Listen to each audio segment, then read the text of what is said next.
your daily updates. Newsman Dennis Daily offers his take on the events of the day in another daily video blog. Mention the movies to a lot of people and they'll immediately say Hollywood, which they should. But a lot of people forget that one of the funniest and best-loved movies ever filmed was made in part here in the Coachella Valley. And the exciting seat-of-your-pants beginning was filmed right here. And if this windy section of road, which is still fun to drive today, looks familiar, it should. It's the Pines to Palms Highway, California 74 south of Palm Desert. It's where Mad World began, and where Jimmy Durante, as escaped convict Smiler Grogan, went off a cliff.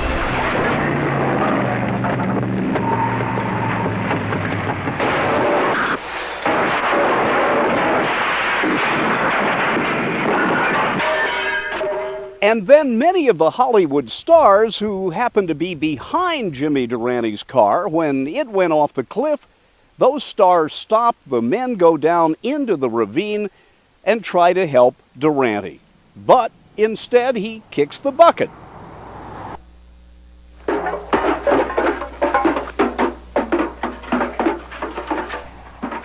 But before that, he manages to tell them about the loot he stole and the loot he hid under something called the Big W. So after the police leave, the characters start on their own car chase across California, trying to be the first to find the Big W.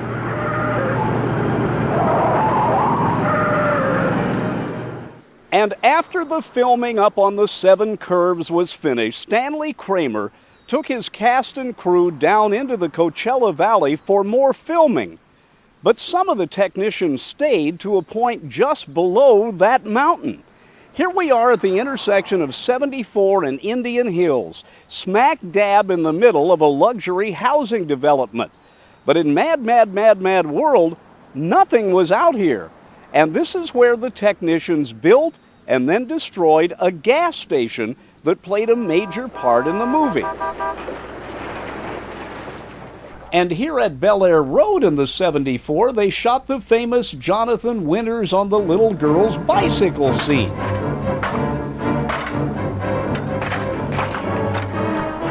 And today, this is a busy stretch of 4-lane Bob Hope Drive just south of Gerald Ford. But back in 1962, when It's a Mad World was filmed, this looked as if it was, and it really was, out in the middle of nowhere.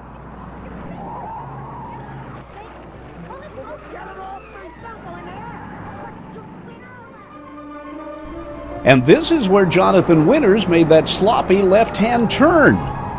But he wouldn't be able to do that if the movie were filmed here today, for this is the intersection of Ramon and Bob Hope, and the cars came across the railroad and turned here back when this was just an intersection of 2-lane roads, and there was no Agua Caliente casino there. So now you can't cut the corner, can you? And while director Stanley Kramer was using all of those locations in the Coachella Valley, in and around Palm Springs and other desert cities, particularly in stretches of highway that are now very urban, but back then seemed to be out in the middle of nowhere, he was also taking his Hollywood stars to other points about 90 minutes from Los Angeles, meaning they could get back to the studios to do other filming and come out to places such as Soledad Canyon. And does that tunnel look familiar to you?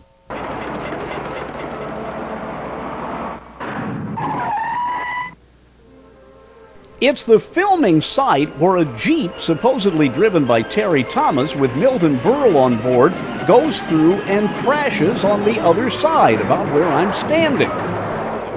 And no, this hasn't changed very much. It still looks basically the same as it did in the movie, although now there's traffic, and of course they had it pretty well blocked off and were using their own stunt cars. But you know, there are only so many cases in Mad World where you needed a desolate rural area like this. for much of the ending of the movie was filmed in an urban setting. And so the producers knew that everybody knew what downtown Los Angeles looked like, but very few people had seen downtown Long Beach. No, downtown Long Beach might not look like downtown Los Angeles, but this part of Long Beach Boulevard doesn't look much like it did when Mad, Mad, Mad, Mad World was filmed in the 1960s. The tracks now run down the center of Long Beach Boulevard. Many of the old buildings are missing, and many of the buildings have changed storefronts and names. But this was where some of the most exciting parts of the downtown car chase were filmed.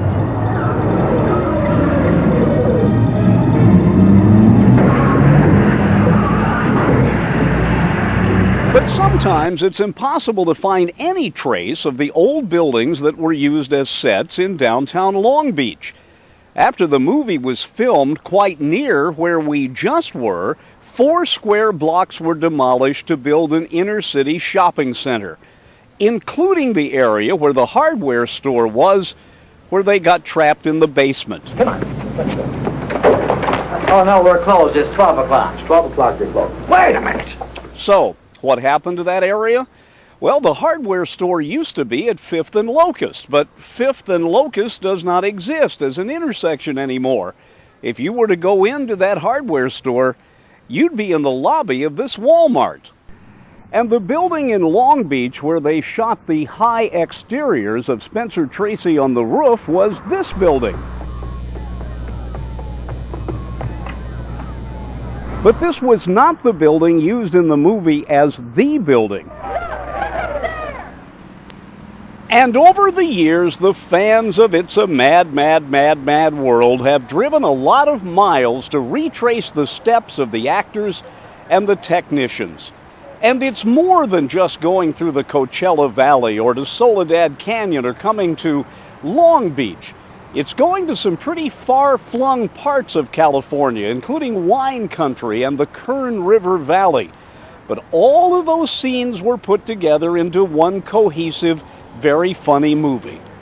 Eventually, though, everybody starts looking for the Big W.